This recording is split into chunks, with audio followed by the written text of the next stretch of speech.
The November fog. The fog that descended upon London during the third week of November 1894 was of that particularly malevolent variety which seems to possess a life of its own. It crept through the gaslit streets like some primordial beast, transforming familiar thoroughfares into mysterious passages where the clip-clop of horses' hooves echoed with ghostly resonance, and the yellow glow of street lamps flickered like distant lighthouses in an urban sea. Within the comfortable confines of our sitting room at 221B Baker Street, however, the fire crackled merrily in the grate, casting dancing shadows across the familiar chaos of scientific instruments, criminal relics, and chemical apparatus that marked the domain of my friend, Mr. Sherlock Holmes. I had returned from my practice earlier than usual that afternoon, finding Holmes in one of those restless moods that I had come to recognize and, if I am honest, to dread.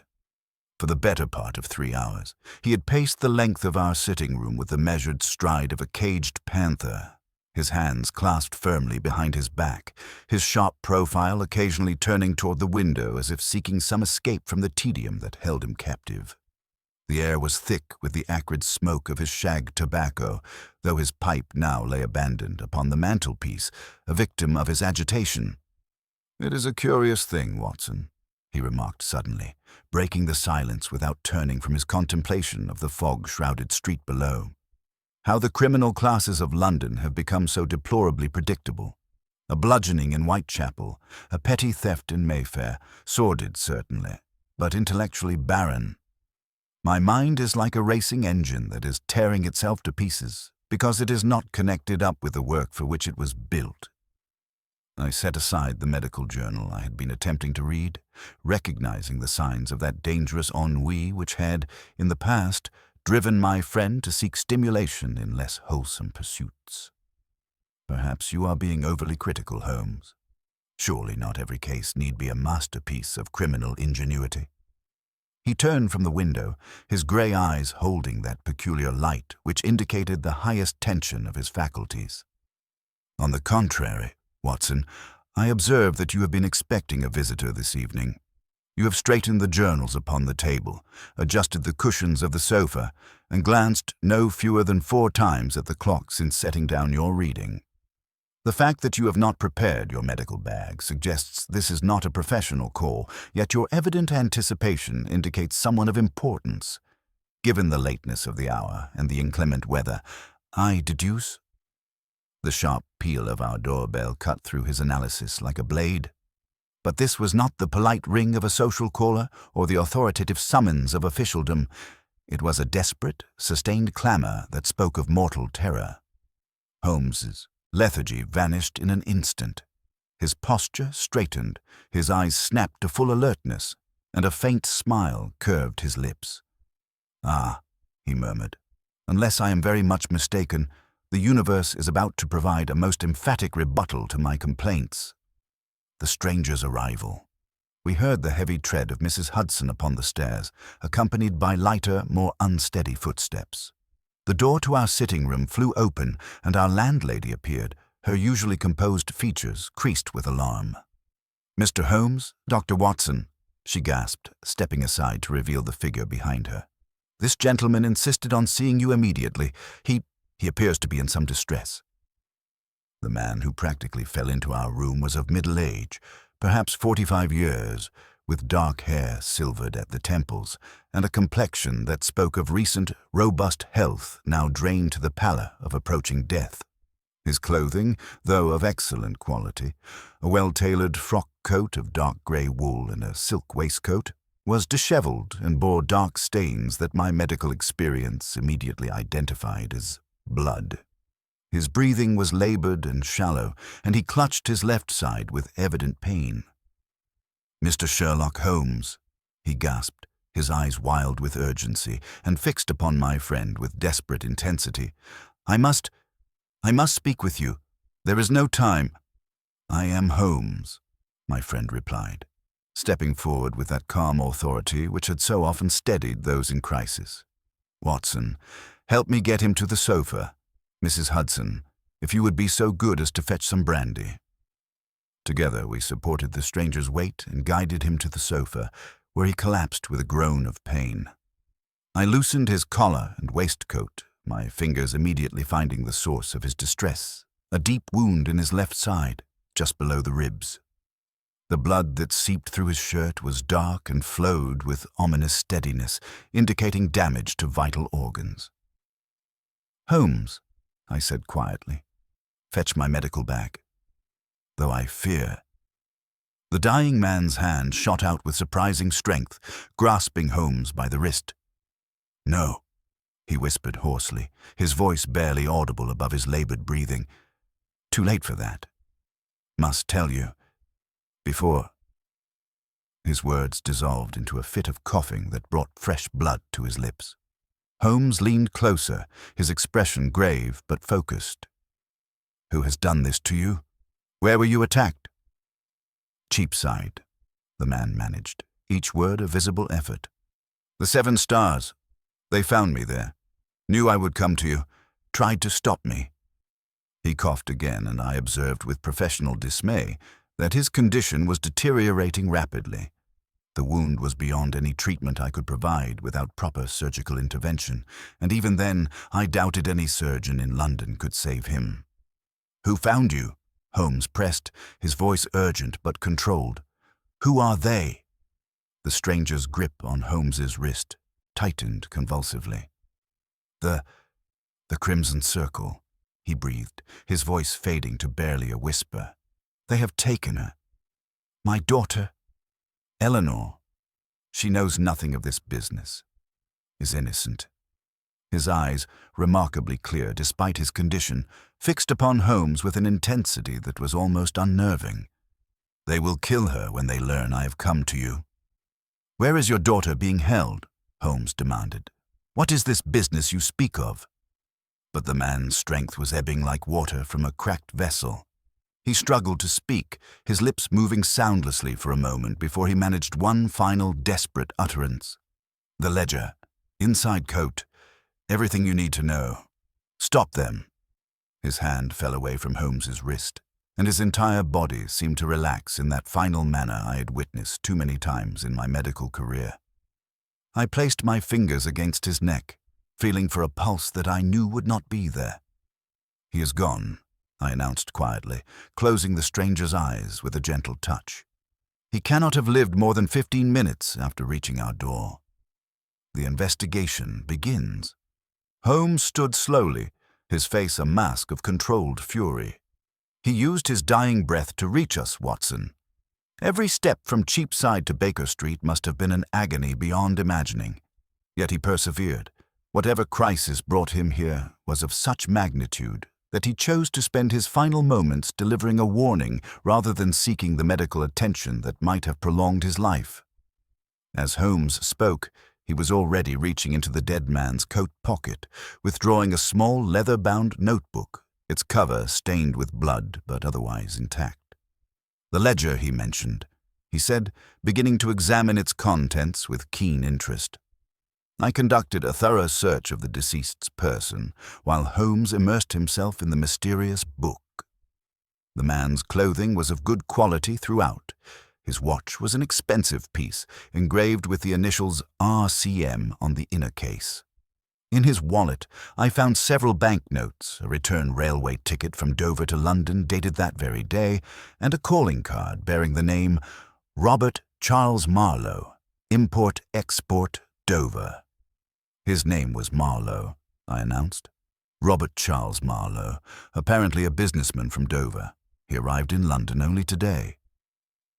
Holmes glanced up from the ledger, his eyes gleaming with that peculiar light that indicated his mind was already racing ahead, connecting facts and forming hypotheses. "Marlowe. Yes, that fits perfectly. And observe the timing, Watson. He arrived in London this morning, was attacked this evening, and used his remaining strength to reach us. Whatever crisis he faced developed with remarkable speed." "What does the ledger contain?" I inquired, moving to examine it over his shoulder. "A record of transactions," Holmes replied, turning the pages with careful fingers. but not the sort one would expect from a legitimate import-export business. These are coded entries, Watson, dates, initials, amounts, but no clear indication of what goods or services are being exchanged. And these symbols in the margins, he pointed to a series of small marks that resembled alchemical signs. These are deliberate obfuscations designed to conceal the true nature of the business being conducted. Mrs. Hudson appeared at the doorway, having returned with the brandy to find our visitor beyond earthly assistance. Her face paled at the sight of the body upon our sofa. "Mr. Holmes, should I send for the police?" "Indeed you should, Mrs. Hudson. Ask them to send Inspector Lestrade if he is available. Tell them we have a case of murder, and that time may be of the essence in preventing another." As our landlady hurried away on her errand, Holmes returned to his examination of the ledger, his brow furrowed in concentration. "Watson, note the progression of entries over the past month. The amounts grow larger, the frequency increases, and these marginal symbols become more complex. Marlowe was involved in something that was escalating rapidly toward a crisis. And his daughter is being held as leverage against him, I suspect. The question is whether her captors will honor whatever agreement they had with her father, now that he has reached us and delivered this evidence into our hands." Holmes closed the ledger and slipped it into his pocket. "We must assume they will not. Eleanor Marlowe's life hangs in the balance, and we are now the only ones who can save her." The sound of heavy footsteps upon the stairs announced the arrival of the police. Inspector Lestrade appeared in the doorway, his sharp features creased with concern as he took in the scene before him. "Holmes, another body in your sitting room? At this rate, the yard will have to post a permanent guard at Baker Street."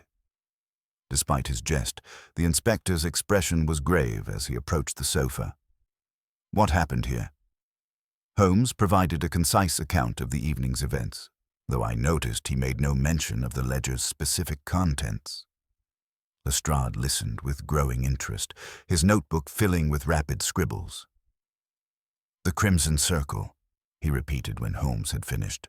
"I've heard whispers of that name in connection with several unsolved cases over the past year.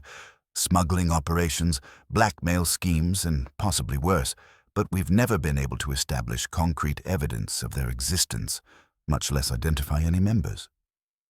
"Then this case may provide the breakthrough you've been seeking," Holmes replied. "But first, we must act swiftly to save Marlowe's daughter. Lestrade, I need access to whatever files Scotland Yard has compiled on this organization, and I need them tonight." The inspector's face took on that stubborn expression I had seen many times before. "Now see here, Holmes, I can't simply hand over official police files to a consulting detective, regardless of our past collaborations. There are procedures, regulations. And while you follow your procedures," Holmes interrupted, his voice sharp as a blade, "a young woman's life ebbs away in some squalid hideout. Marlowe died to bring us this warning, Lestrade. The least we can do is honor that sacrifice with appropriate urgency." After a moment's consideration, the inspector nodded reluctantly. "Very well. I'll have the files sent to Baker Street within the hour. But Holmes, if this investigation goes awry, if there are any irregularities in how this case is handled, it will be my career on the line." "Understood," Holmes replied, already moving toward his bedroom. "Watson, I must change into suitable attire for an evening's work. We have much to accomplish and precious little time in which to do it." The game begins. As the police surgeon arrived to examine the body and arrangements were made for its removal, I looked once more at the peaceful face of Robert Charles Marlowe. In death, he appeared almost serene, as though relieved to have successfully completed his final, desperate mission. He had spent his last moments of life in a race against death itself, driven by a father's love and determination to save his daughter from some terrible fate. Holmes emerged from his room, dressed in his familiar traveling clothes and carrying his stick and cape. His eyes held that keen intensity that always marked the beginning of a significant case. "The trail is still fresh, Watson," he said, checking his watch. If we move quickly, we may yet find some clue at the 7 stars that will lead us to Eleanor Marlowe before her captors realize their leverage has been compromised. Whatever secrets lay hidden in the coded ledger, whatever dark conspiracy had led to Robert Marlowe's murder, I silently vowed that we would see this case through to its conclusion. A dying man had placed his faith in us with his final breath, entrusting us with his daughter's life. We would not fail him. The fog swirled thickly outside our windows as we prepared to venture into the London night, but within our familiar sitting room, the game was most definitely afoot. The hansom cab bore us eastward through the malevolent fog that had transformed London into a primordial labyrinth. Holmes sat in contemplative silence, the blood-stained ledger balanced upon his knee, his sharp profile occasionally illuminated by the wavering light of passing gas lamps. The familiar sounds of the city were muffled and distorted, as though we traveled through some netherworld between the living and the dead. "The cipher is elementary, Watson," Holmes remarked suddenly, his fingers tracing the coded entries. Marlowe used a simple substitution based on a shipping almanac. Dates, cargo weights, destinations. But observe these marginal symbols, added in a different hand entirely. Someone was marking specific transactions, flagging them for purposes unknown. Our Mr. Marlowe was gathering evidence against his associates. "Blackmail," I suggested, "or insurance. The Crimson Circle values secrecy above all else. Marlowe threatened their operations, and for that transgression, he paid with his life." The 7 Stars stood on a narrow street off Cheapside, its weathered sign barely visible through the evening gloom. The establishment was of that middling sort which catered to clerks, tradesmen, and minor functionaries who formed London's commercial backbone. Holmes sprang from the cab with surprising energy, his keen eyes immediately scanning the cobblestones for traces of the violence that had occurred mere hours earlier. "The blood trail begins here," he announced, pointing to dark stains upon the wet pavement. Marlowe was stabbed just outside the entrance, then managed to stagger approximately 20 yards before hailing a cab. Observe the spacing of the drops, irregular and increasingly frequent, indicating growing weakness. Yet he maintained sufficient presence of mind to direct the driver to Baker Street rather than seeking immediate medical attention. Extraordinary determination. Holmes dropped to one knee, examining the cobblestones with his magnifying lens. 2 sets of footprints. Marlowe's are erratic, staggering. He was already fleeing. But the other, square-toed boots, heavy sole, likely a laborer's. Yet the stride is short. The attacker waited here, behind these barrels. He plucked a tiny charred remnant from a crack in the stones with his tweezers. A cigarette paper. Specifically, rice paper used in Turkish cigarettes. Sultan's Pride, imported exclusively by a tobacconist in Burlington Arcade. A laborer smoking an aristocrat's tobacco. The anomaly is instructive. We entered the public house, the sudden warmth and stench of stale beer hitting us like a physical blow. The conversation died as hostile eyes turned toward us. Holmes approached the bar directly, where a stout woman with mutton-chop whiskers regarded us with wary suspicion. "Good evening, Mrs. Hartwell," Holmes said affably, producing a half-sovereign. "I believe a gentleman was stabbed outside your establishment this evening. A well-dressed man, middle-aged, who may have been meeting someone." The woman's eyes fixed upon the coin. "There was such a gentleman," she admitted reluctantly. "Came in about 7:30, nervous-like, kept checking his watch, sat in the corner booth, nursed a brandy." "Was he alone?" "At first. Then another fellow joined him. Tall, wrapped in a long coat, hat pulled low. They argued, quiet but intense. The tall one left first, then the gentleman followed 5 minutes later. Next thing I heard was shouting in the alley." Holmes produced another coin. "Did the tall man have any distinguishing features?" She scratched her chin thoughtfully. "When he reached for his drink, I saw his hand. He wore a ring, a big one with a red stone." Caught the light, it did. Had some sort of design engraved on it. Looked like a snake eating its own tail. Holmes's eyes gleamed with satisfaction. The Ouroboros, a symbol of eternal return, often adopted by esoteric societies. The Crimson Circle is not merely a gang of smugglers, Watson. We are dealing with a brotherhood. Then the man with the ring gave the order, I observed, while the assassin waited outside to execute it. Precisely. And if our mysterious gentleman left first, he's not the murderer, but the one who commanded it. Holmes swept both coins across the counter. Come, Watson, we must decipher this ledger completely. It is our only map to find Eleanor Marlowe before the circle closes around her forever. As we emerged into the fog-shrouded night, I reflected that we had learned much, yet Eleanor Marlowe's fate remained as uncertain as ever. Time was running short, and somewhere in London's vast maze, a young woman's life hung in the balance of our investigation's success. The cab returned us to Baker Street through streets made treacherous by the thickening fog, Holmes clutching Marlowe's ledger with the intensity of a man holding the key to salvation itself. Once within our familiar sitting room, he immediately moved to his chemical apparatus, placing the charred cigarette fragment beneath his brass microscope, while I stoked the fire to drive away the November chill that seemed to have followed us home. Remarkable, Watson, he murmured, adjusting the focus with delicate precision. The paper bears traces of niter solution, confirming it as Sultan's Pride tobacco. But observe these microscopic particles trapped within the fibers. Welsh anthracite coal dust, the fuel of steam ships. Our assassin frequents the docks, yet indulges in aristocratic tobacco. The contradiction is illuminating. While Holmes pursued his microscopic examination, I arranged the police files that Lestrade had delivered across our table. The documents painted a disturbing picture of the Crimson Circle's operations, witnesses who disappeared, investigations that mysteriously stalled, evidence that vanished from supposedly secure locations.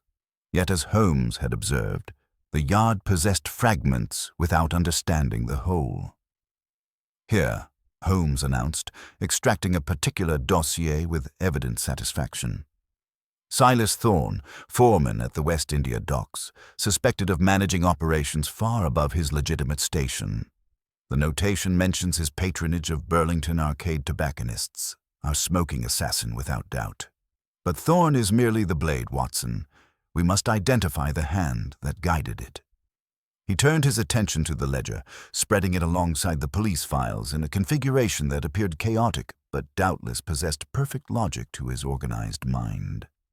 For nearly an hour, he worked in concentrated silence, cross-referencing coded entries with official reports, his pencil marking correlations that gradually revealed the conspiracy's architecture.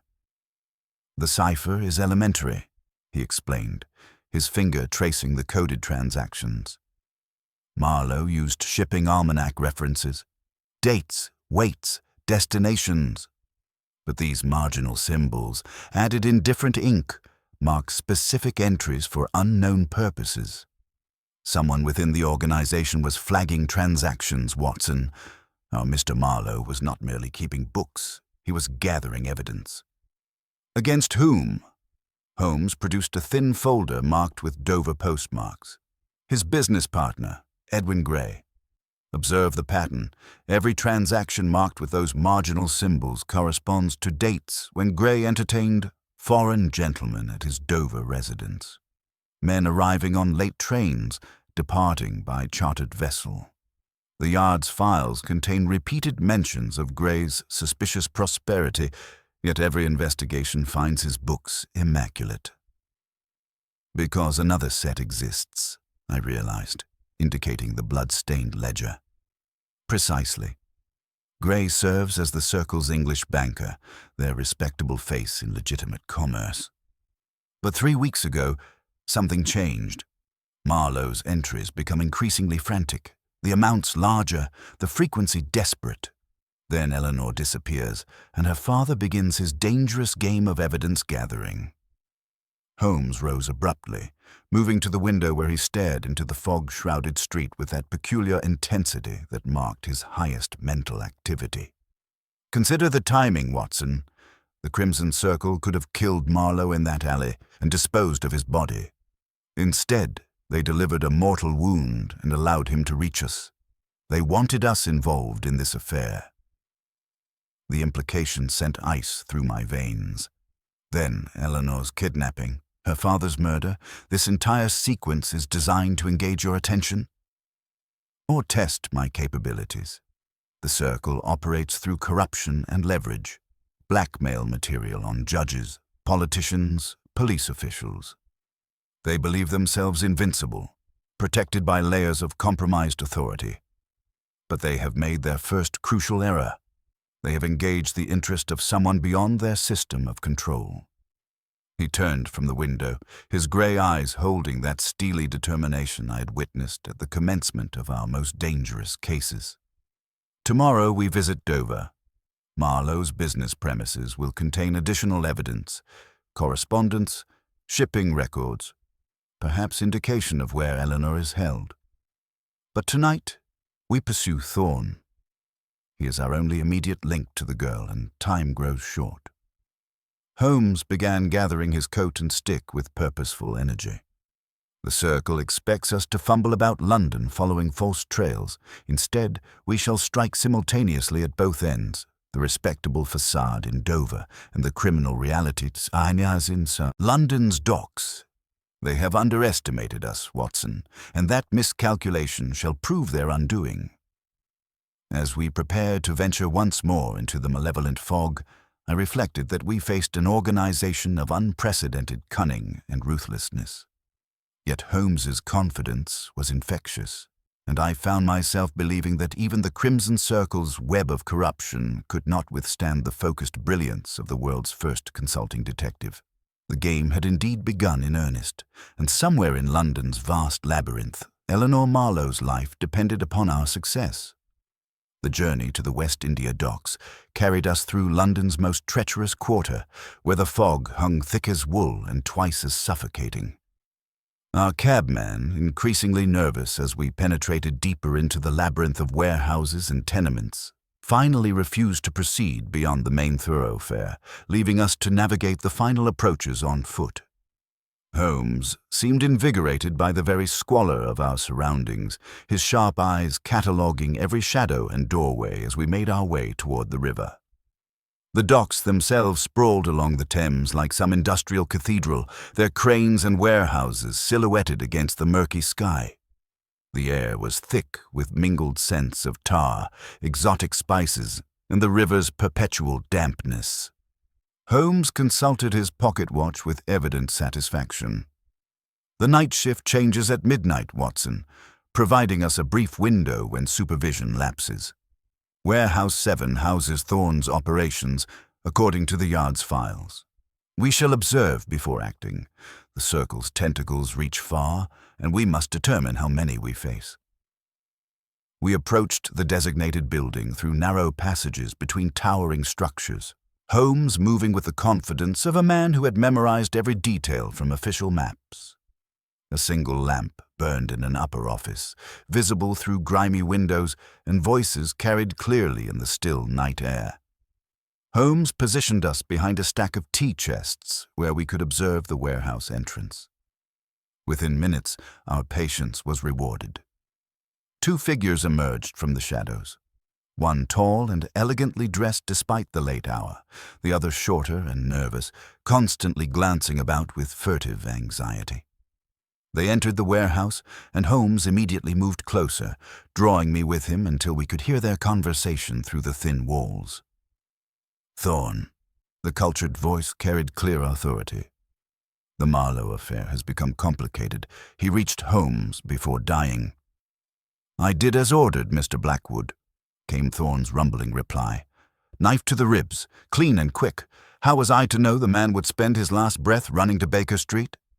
"Because you failed to consider his motivation," Blackwood replied coldly.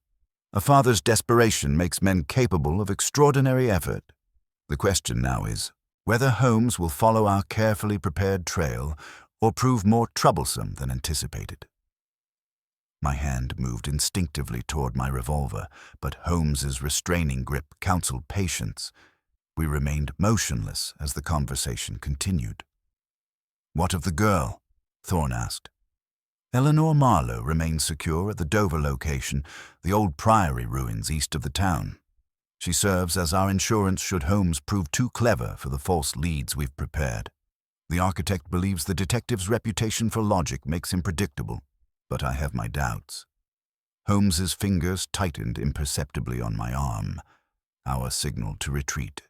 But as we began our careful withdrawal, my boot caught a loose plank, producing a sound that echoed through the warehouse like a gunshot. "Someone's listening!" Thorne roared, his heavy footsteps thundering toward our position. "Run, Watson!" Holmes commanded, abandoning stealth for speed as we raced toward the warehouse entrance. Behind us, Thorne's bulk crashed through obstacles with surprising agility, joined by shouts summoning additional dock workers to the pursuit. We burst into the fog-shrouded night, Holmes leading us through a maze of alleys that seemed designed specifically for desperate flight. The pursuit continued for several harrowing minutes before Holmes pulled us into a recessed doorway, pressing against the damp brickwork as our pursuers thundered past, their confusion evident in their shouted questions and curses. "They've lost us," Holmes whispered, his breathing surprisingly steady despite our exertion. "But we have gained invaluable intelligence, Watson. The Crimson Circle is not merely reacting to Marlowe's betrayal. They are orchestrating an elaborate deception, and we are the intended targets." The implications sent ice through my veins. "Then Eleanor's kidnapping is bait in a larger trap?" "Precisely. Which means she lives, at least temporarily, held at these priory ruins near Dover. But observe the sophistication of their planning. They speak of carefully prepared trails and false leads, suggesting they have anticipated our investigation and prepared accordingly. This mysterious architect has studied my methods and believes them predictable." Holmes straightened, his gray eyes holding that steely determination I had witnessed at the commencement of our most dangerous cases. "They have made their first crucial error, Watson. They assume that because I follow logical methods, I cannot adapt those methods to counter their expectations. Tomorrow we journey to Dover, but not as they anticipate. We shall appear to follow their trail while pursuing our own investigation." As we emerged from the docks into the slightly cleaner air of the main thoroughfares, I reflected that we faced an organization of unprecedented cunning. Yet Holmes's confidence was infectious, and somewhere in the fog-shrouded distance, a young woman's life depended upon our ability to outmaneuver the most sophisticated criminal conspiracy we had ever encountered. The morning train to Dover carried us through countryside shrouded in November mist, the familiar rhythm of wheels upon rails, providing counterpoint to Holmes's intense concentration. He had spent the journey immersed in Marlowe's blood-stained ledger, occasionally cross-referencing entries with shipping schedules and ordnance survey maps spread across our compartment table. His gray eyes held that peculiar intensity that marked the highest activity of his remarkable mind. "The architect," he murmured, speaking the title with evident distaste. "Observe how methodically this conspiracy has been constructed, Watson. Every detail serves multiple purposes. Marlowe's murder brings us into the affair, yet his dying words direct us precisely where they wish us to go. Only someone intimately familiar with criminal investigation could orchestrate such elaborate misdirection." Dover materialized through the coastal mist, its famous white cliffs rising like ancient sentinels above the bustling harbor. The salt air carried mingled scents of tar, fish, and exotic spices from the merchant vessels crowding the port. Holmes led us directly toward the commercial district, where the brass nameplate of Marlowe and Gray, Import-Export, gleamed with professional respectability despite the tragedy that had befallen one of its proprietors. Edwin Gray received us in a handsomely appointed office overlooking the harbor, his appearance that of a prosperous merchant in late middle age. Florid complexion, expensive but conservative clothing, nervous hands that betrayed inattention. He rose from behind an enormous mahogany desk, his manner a perfect study in bereaved partnership. "Mr. Holmes," he said, his voice carrying precisely the right note of grief and confusion. "This is a terrible business. Poor Robert, murdered in London by common thieves. I cannot fathom what circumstances could have led to such tragedy touching our quiet commercial lives." Holmes settled into the offered chair with deceptive casualness, his keen eyes cataloguing every detail of the office, the fresh scratches around a locked cabinet, the slight discoloration on the wall where a picture had recently been moved, the faint chemical odor clinging to Gray's clothing that suggested recent contact with photographic developing solutions. "We are investigating every avenue, Mr. Gray," Holmes replied, his tone conveying professional sympathy. "Did your partner mention any recent anxieties, any unusual business dealings that might have attracted dangerous attention?" Gray's eyes flickered toward the locked cabinet before returning to us. "Well, there were rumors. Robert had become secretive lately, meeting strangers at odd hours. I fear he may have become involved with unsavory elements. He spoke of debts, of needing large sums quickly." As Gray spun his carefully prepared tale of a partner gone astray, I observed Holmes recording each fabrication as though it were gospel truth. Yet I knew my friend was simultaneously cataloguing genuine clues. The mud on Gray's boots that suggested recent travel to chalky cliffs, the nervous perspiration despite the office's coolness, the way his gaze repeatedly returned to that mysterious cabinet. "Most illuminating," Holmes said finally, rising as though to leave. "We shall investigate these gambling connections thoroughly. But first, perhaps you might show us your partner's private papers. Surely he maintained correspondence that might shed light on these mysterious debts." "I'm afraid Robert was most secretive about his personal affairs," Gray replied too quickly. "He kept such matters strictly private, even from his business partner." Holmes moved casually toward the cabinet, his fingers tracing its brass fittings with apparent idle curiosity. "A fine piece of craftsmanship. German manufacture, I believe. The lock mechanism is particularly ingenious, unless one knows the proper technique." With a swift movement, he pressed an unseen catch. The cabinet sprang open, revealing neat stacks of documents and a slim leather-bound volume. Gray's carefully maintained composure cracked completely. "You have no right. Those are private business records." "On the contrary," Holmes replied, extracting the volume with steady hands. "These appear to be the true records of your enterprise, Mr. Gray. Observe, Watson. Coded transactions, mysterious symbols, amounts that dwarf your declared profits. And here, at the foot of several pages, a flowing signature, E. Gray." The mask dropped entirely. Gray's florid features hardened into something reptilian, his eyes glittering with cold calculation. "You are remarkably persistent, Mr. Holmes. Perhaps too persistent for your own safety. The organization we serve does not tolerate interference, regardless of reputation." Holmes smiled thinly, pocketing the incriminating ledger. "Then we understand each other perfectly, Mr. Gray. But observe the mud on your boots. Chalky clay consistent with the cliffs east of town. You visited Eleanor Marlowe this very morning, didn't you, to ensure your bait remained secure at the old priory ruins?" Gray's silence was confirmation enough. The game had moved beyond pretense, and somewhere in the gathering dusk, a young woman's life hung in the balance of our next moves. Gray's hand moved toward the desk drawer with surprising swiftness, but Holmes was faster. His walking stick swept across the mahogany surface in a fluid arc, striking Gray's wrist with enough force to send whatever lay within the drawer clattering to the floor. In the same motion, Holmes stepped forward, his gray eyes blazing with cold fury.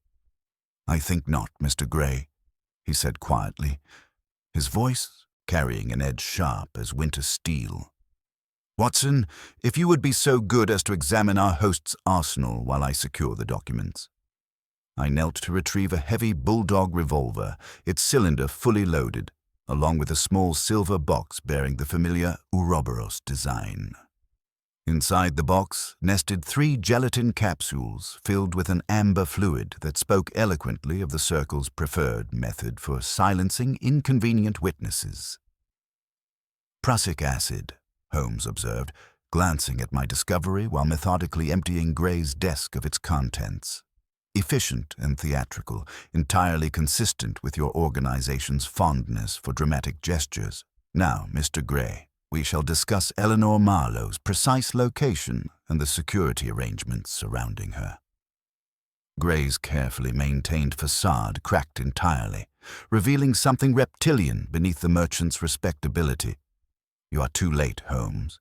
Even as we speak, contingencies are being implemented. The girl's usefulness expired the moment her father reached Baker Street. By sunset, she will have joined him. The casual cruelty of his words struck me like a physical blow, but Holmes's expression remained impassive save for the slight tightening around his eyes that indicated intense emotion held rigidly in check. "The Priory ruins," Holmes said, his voice deadly quiet. "How many guards? What are the approaches? Answer quickly, and you may yet avoid a murder charge in addition to your other crimes." Gray's laugh was harsh and mirthless. 3 men, all former soldiers, armed and positioned to command the only accessible path. The ruins sit atop the eastern cliffs, a fortress position that cannot be taken by direct assault. You cannot possibly reach her before the execution order is carried out. Holmes moved to the window, his keen eyes scanning the harbor below where merchant vessels crowded the docks.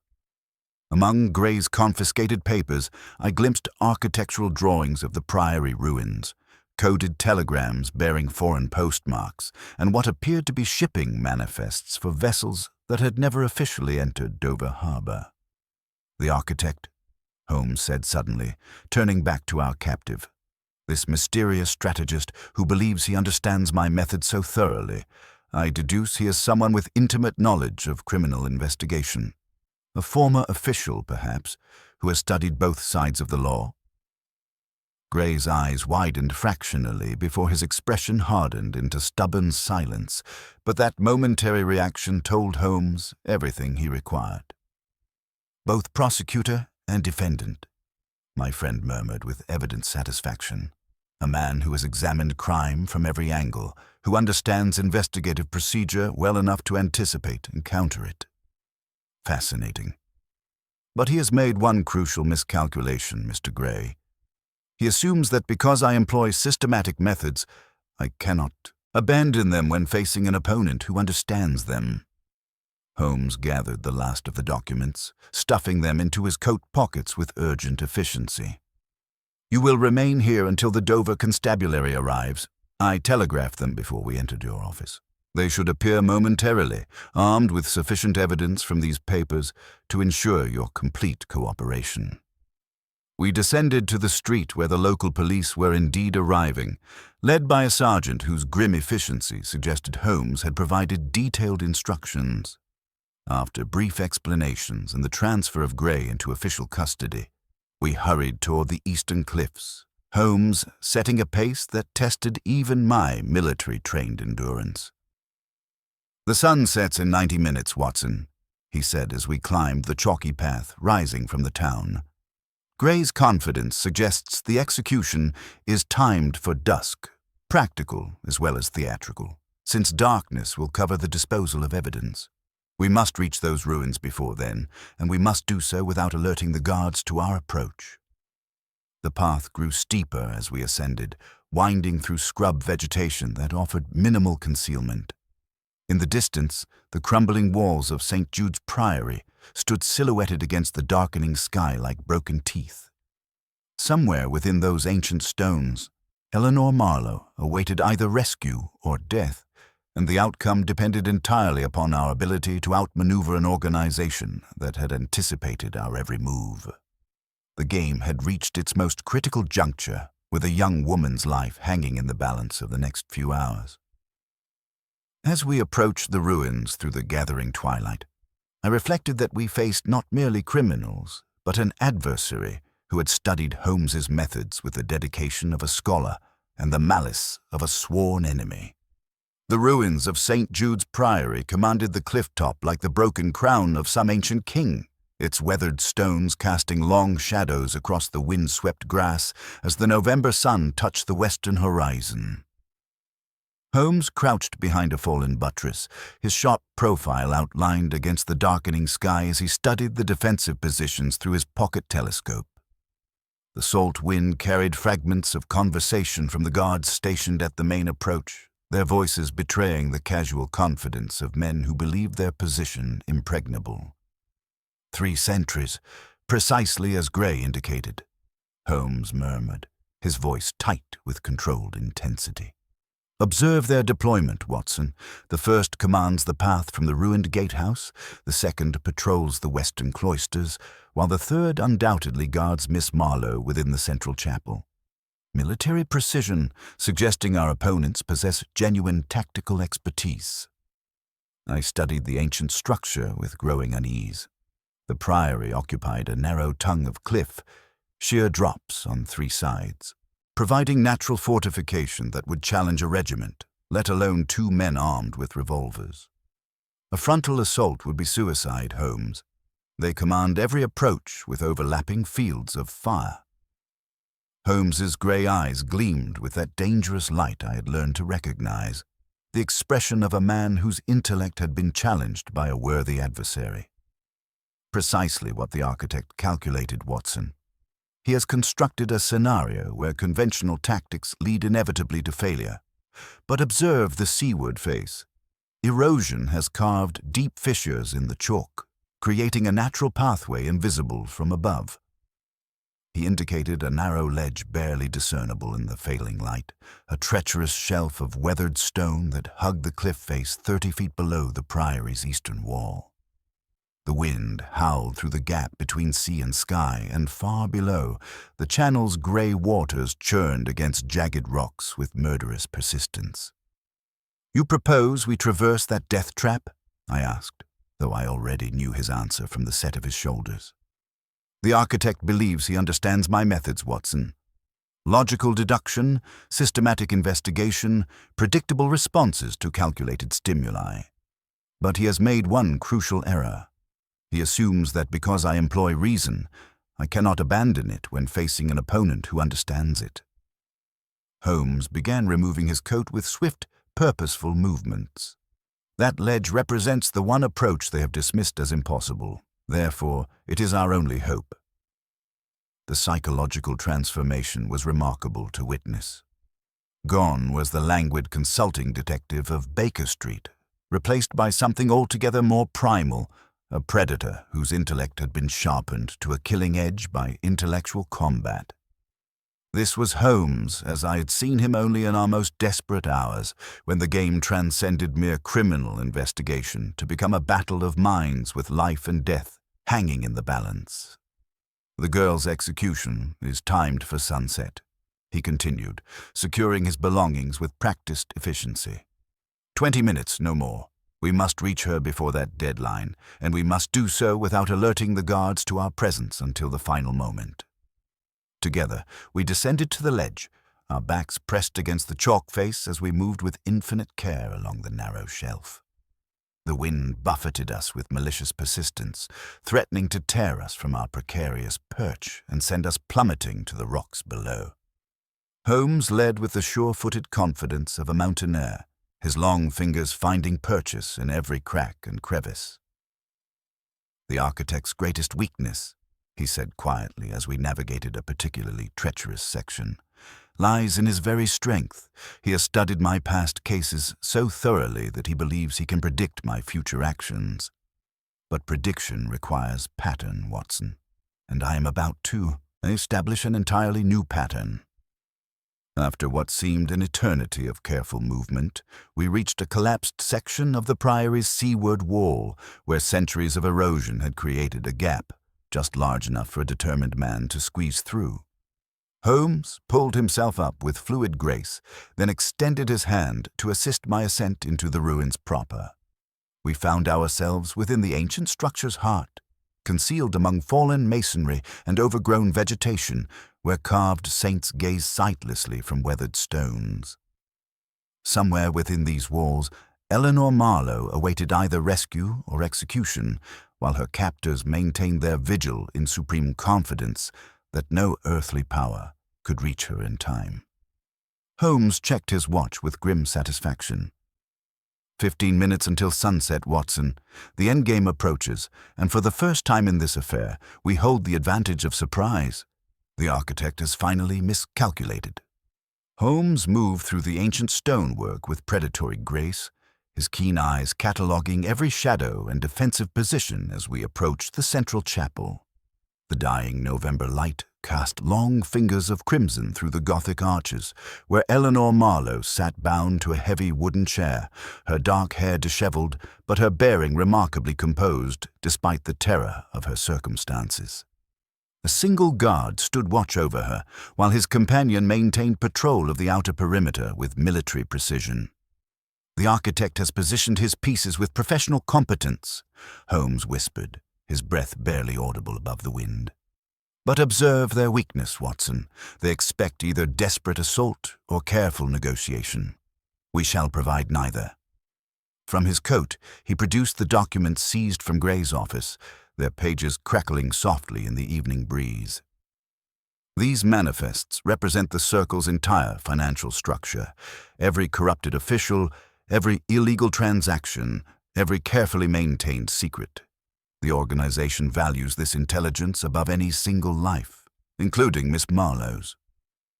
Understanding dawned with chilling clarity as Holmes positioned himself where the guards could observe him clearly while I remained concealed with my revolver, ready.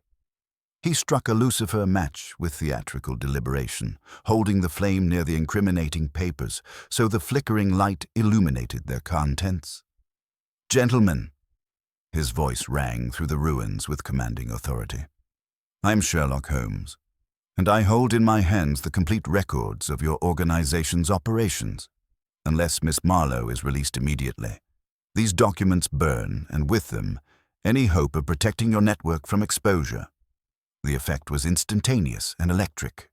Both guards erupted from their positions, weapons drawn but uncertain, their training warring against this unexpected threat to their master's interests. The chapel guard moved toward the entrance, torn between his orders to watch the prisoner and the urgent need to preserve the Circle's secrets.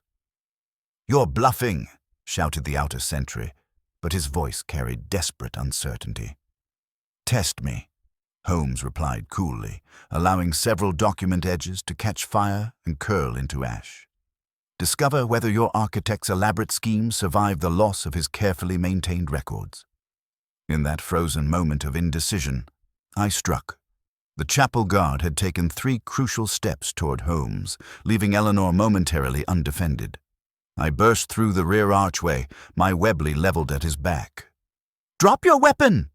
The man spun with professional speed, his hand moving toward his holstered pistol, but the cold certainty in my voice and the steady aim of my revolver convinced him otherwise.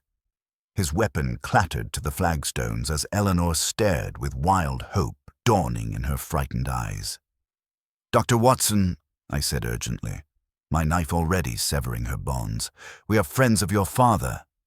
"The documents!" the outer guard screamed, rushing toward Holmes with desperate fury. But my friend was ready. As the man charged, Holmes sidestepped with fluid grace, using the attacker's momentum to send him crashing into a stone pillar. The guard crumpled, stunned by the impact. "Your father died a hero's death to save you," Holmes told Eleanor as we helped her to her feet. "He succeeded, but we are not yet safe. The Circle's influence reaches far, and they will not accept this defeat easily." Eleanor Marlowe proved her father's daughter in that moment, steadying herself with visible effort and meeting Holmes's gaze directly. "Then we must ensure his sacrifice was not in vain, Mr. Holmes." As we prepared to withdraw from the ruins, the sound of approaching hoofbeats echoed across the cliff top, reinforcements summoned by some prearranged signal.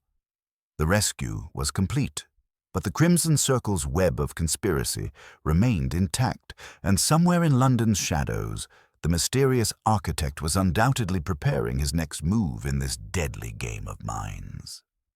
The return journey to London carried an atmosphere of triumph shadowed by foreboding, the rhythmic clatter of wheels upon rails providing counterpoint to Holmes's intense concentration as he studied the documents we had seized.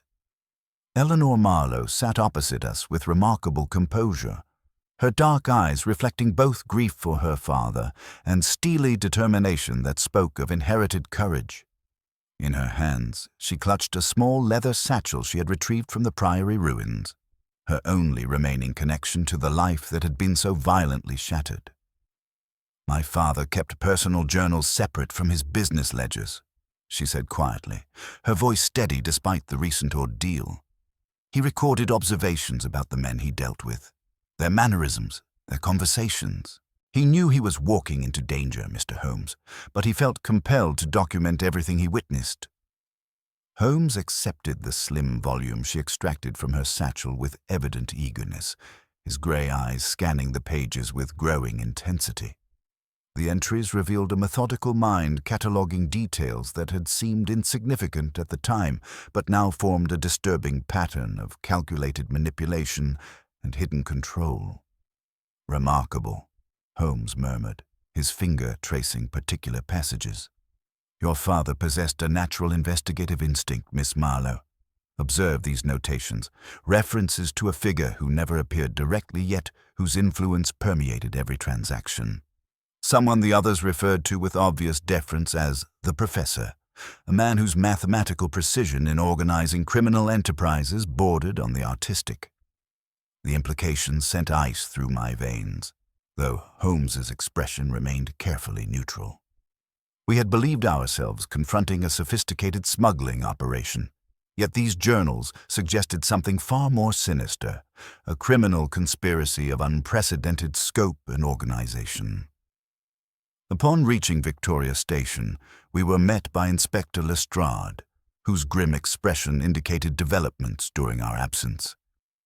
"Holmes, we've had developments regarding Gray. The Dover police transferred him to the yard for interrogation, but—" He paused, glancing meaningfully at Eleanor. "Miss Marlowe has earned the right to hear whatever you have to say, Lestrade," Holmes replied firmly. "Her courage has been tested far beyond what any young woman should endure." "Gray is dead," Lestrade announced bluntly. "Poison, administered while in custody at Scotland Yard itself. A concealed capsule, probably sewn into his clothing lining." He managed only a few words before succumbing. Something about the architect being one who once wore the black robe of judgment and understanding the law so perfectly he could twist it into a shield. Holmes's jaw tightened almost imperceptibly, the only sign of the fury I knew burned within him. "They reach into Scotland Yard itself, Lestrade. The corruption extends far deeper than we initially suspected. Gray's death was not merely elimination of a liability. It was a message demonstrating their power to strike anywhere, at anyone." Eleanor straightened in her chair, her father's determination manifesting in her bearing. "Then we must ensure their message fails in its purpose, Mr. Holmes.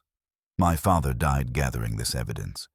Mr. Gray died rather than reveal their secrets. Their sacrifices must accomplish something beyond mere intimidation." "Indeed they shall," Holmes replied, his voice carrying that steely resolve I had heard at the commencement of our most dangerous cases. "But first, we must ensure your absolute safety. This conspiracy possesses resources and reach that make conventional police protection inadequate.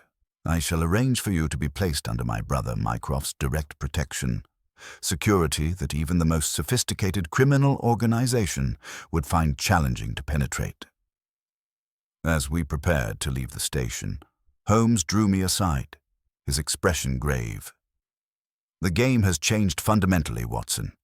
We began investigating a simple murder and have stumbled upon something that threatens the very foundations of law and order in England.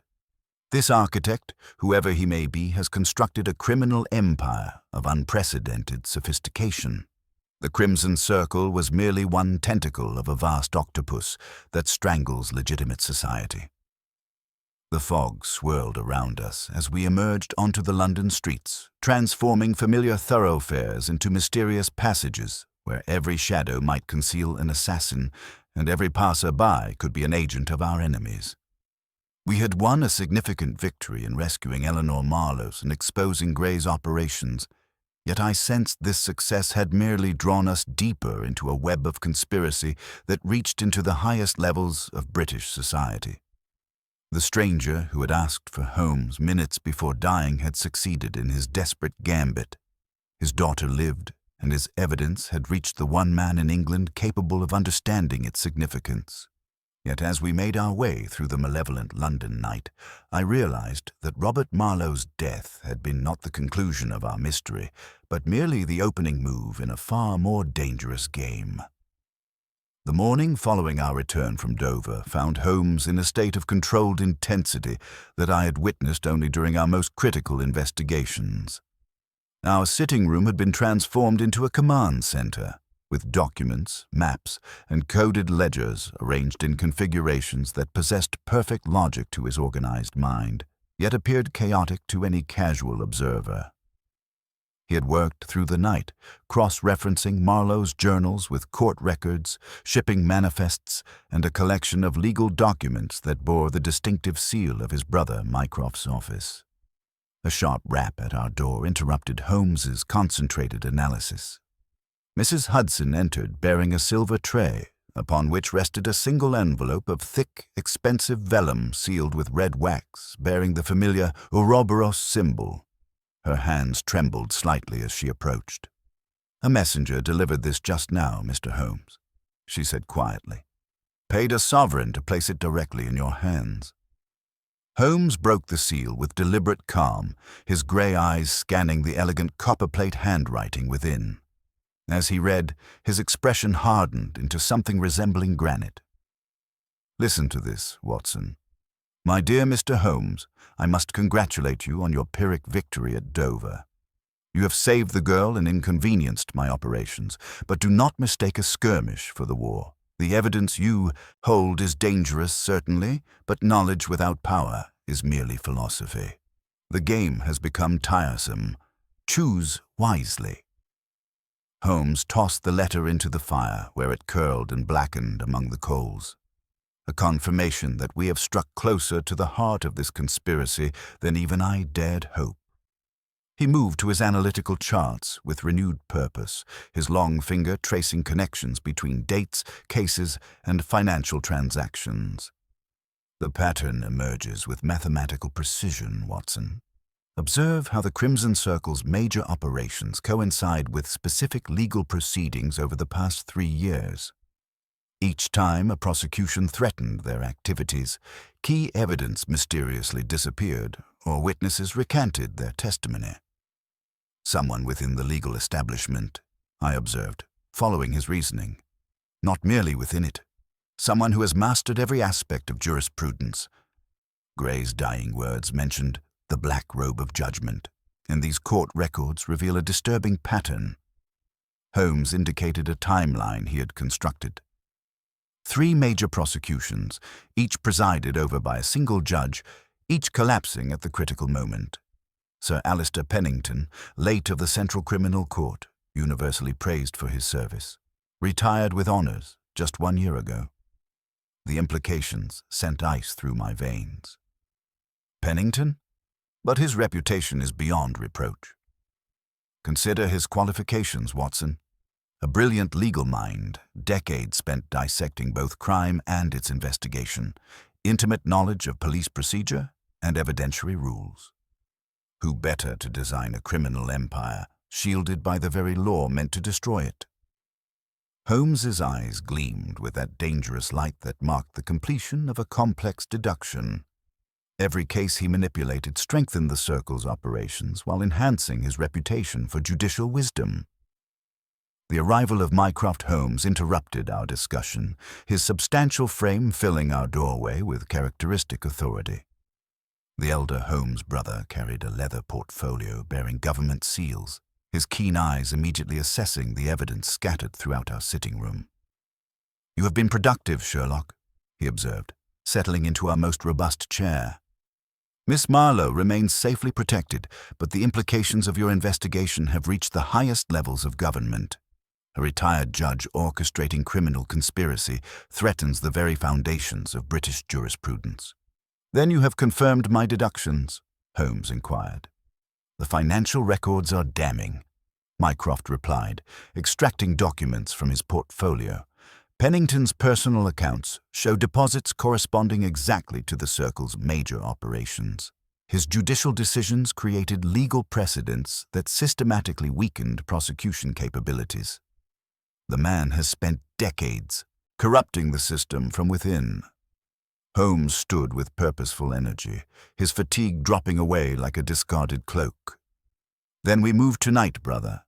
Pennington believes his threatening letter will intimidate us into retreat, but he has merely confirmed his desperation. The architect has finally made his crucial error. As we prepared for what would undoubtedly prove our most dangerous confrontation, I reflected that the stranger who had asked for Holmes minutes before dying had set in motion events that would shake the very pillars of British justice. The game was approaching its climax. The confrontation with Sir Alistair Pennington unfolded in the library of his Belgravia townhouse, a room whose leather-bound legal volumes stood as mocking witnesses to the corruption of the very principles they contained. Holmes had insisted upon a direct approach, supported by both Mycroft's governmental authority and Lestrade's official police powers. The inspector waited with his constables in the entrance hall while we entered the sanctum of the man who had perverted British justice for his own criminal ends. Pennington received us with the supreme confidence of a man who believed himself protected by layers of respectability and legal precedent.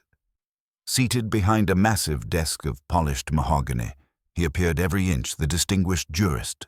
Silver hair perfectly groomed, patrician features composed in an expression of mild curiosity, hands resting calmly upon documents that doubtless contained secrets capable of destroying careers. "Mr. Holmes, Mr. Mycroft Holmes," he intoned, his voice carrying the resonant authority of countless courtroom pronouncements. "To what do I owe this distinguished but irregular visit? Surely matters of such gravity require proper channels and appropriate warrants." Holmes approached the desk with measured steps, his grey eyes locked upon Pennington's with unwavering intensity. "The gravity lies in murder, Sir Alistair. Robert Marlowe died bringing us evidence of your criminal conspiracy. His daughter nearly joined him because of your orders. The Crimson Circle's architect stands exposed." Pennington's composure shifted almost imperceptibly, a flicker of calculation passing behind his eyes before returning to judicial calm. "Serious accusations, Mr. Holmes. I trust you possess evidence beyond the ravings of discredited smugglers and the theatrical theories of a consulting detective." "We possess everything," Holmes replied, placing Marlowe's blood-stained ledger upon the desk with deliberate precision.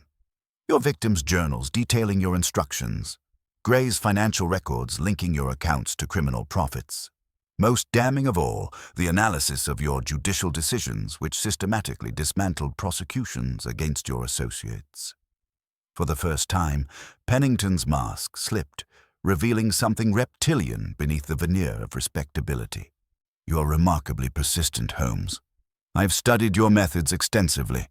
Every published case, every documented deduction. You follow logic with admirable consistency, which makes you ultimately predictable." "Yet you failed to predict our success at Dover," Holmes observed coldly. Pennington's thin smile widened. "A temporary setback? You fundamentally misunderstand the nature of power, Mr. Holmes. I possess documentation implicating dozens of officials in various indiscretions. Magistrates, politicians, police commissioners. Attempt to prosecute me, and I shall unleash revelations that will paralyze British justice for decades." Mycroft spoke for the first time, his voice carrying the weight of governmental authority. "Your blackmail materials were secured by Crown agents 3 hours ago, Sir Alistair. Your contingency plans, your escape routes, your carefully maintained leverage, all neutralized while you sat here believing yourself invulnerable." The color drained from Pennington's face as the implications struck home. His eyes flickered toward a concealed panel in the wall, then to a silver bell upon his desk, each gesture revealing the collapse of carefully prepared defenses. Moreover, Holmes continued relentlessly. Silas Thorne was taken at the West India docks this afternoon. Faced with the gallows for Marlowe's murder, he proved remarkably forthcoming about his employer's instructions. "Your own assassin will testify against you, Sir Alistair." The silence that followed was broken only by the ticking of an ornate clock upon the mantelpiece, each second marking the dissolution of a criminal empire built upon corrupted justice. Pennington's hands trembled as he opened a desk drawer, withdrawing not a weapon but a small crystal vial identical to those we had discovered throughout this investigation. "The law is merely a construct, Holmes," he whispered, staring at the poison with mixture of fear and twisted pride. "A game of rules and precedents that clever men manipulate while fools obey. I mastered it more completely than any man in England. I will not submit to the judgment of lesser minds." "Sir Alistair," I began, moving forward, but Holmes's restraining hand stopped me. "Let him choose," my friend said quietly. "He has appointed himself judge, jury, and executioner throughout this affair. Allow him that final consistency." Pennington raised the vial in a gesture that somehow retained judicial dignity even in its ultimate corruption. "The game is finished, but I determine its conclusion." The poison acted with terrifying swiftness. As Lestrade's men secured the scene and began processing evidence, Holmes stood at the window, gazing into the London night with that peculiar melancholic detachment that marked the end of our most significant cases. "Justice of a sort," he murmured. "The architect has executed the only sentence his crimes truly warranted." The weeks following Sir Alistair Pennington's death witnessed the systematic dismantling of the most sophisticated criminal conspiracy in British history. Mycroft's agents worked with characteristic efficiency, quietly purging corrupted officials while maintaining the fiction that the distinguished judge had succumbed to natural causes. The Crimson Circle collapsed like a structure whose keystone had been removed, its members scattering before coordinated police raids that swept through London's underworld with unprecedented thoroughness. Lestrade, his reputation enhanced by the investigation's success, found himself promoted to chief inspector, while Scotland Yard implemented new procedures to prevent such judicial corruption in future. Eleanor Marlowe visited Baker Street one final time before departing for her aunt's estate in the Scottish Highlands. The transformation was remarkable. Gone was the terrified captive we had rescued from Dover's windswept cliffs, replaced by a young woman of quiet dignity who carried herself with the composure of one who has faced darkness and emerged unbroken. "Mr. Holmes, Dr. Watson," she said, placing a small wrapped package upon our table with the hands that no longer trembled.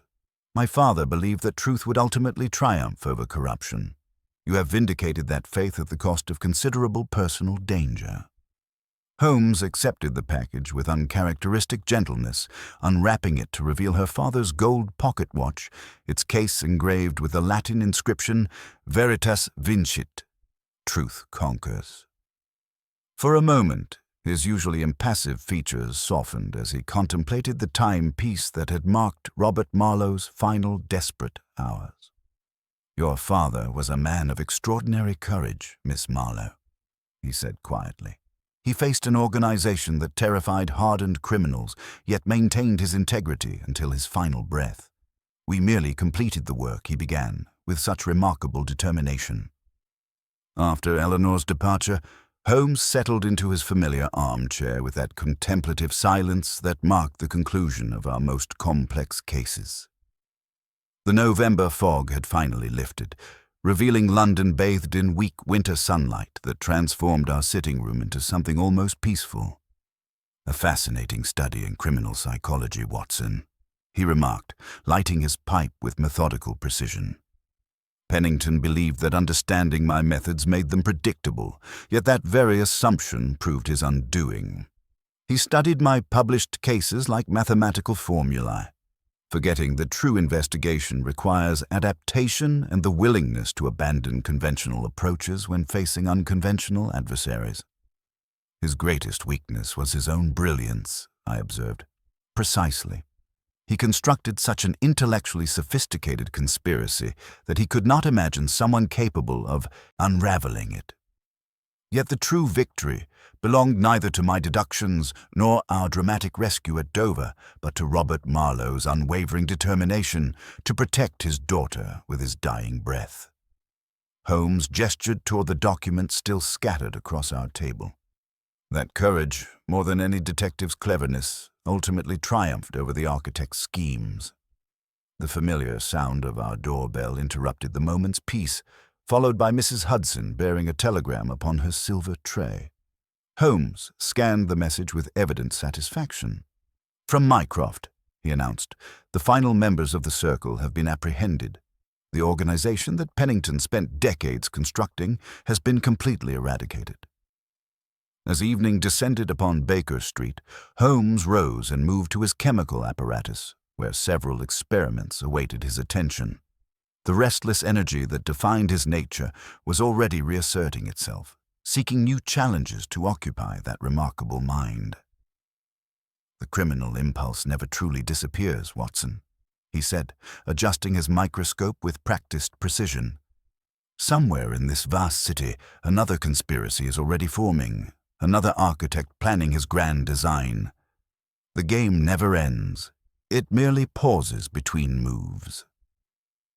I reflected upon the stranger who had stumbled into our sitting room that fog-shrouded November night, spending his final moments ensuring his daughter's salvation. Robert Marlowe had asked for Holmes minutes before dying, and that desperate faith had set in motion events that saved not only Eleanor's life, but the very integrity of British justice itself. The case was closed, but its lessons would endure, a testament to the power of a father's love and the eternal struggle between order and chaos that defined our peculiar profession.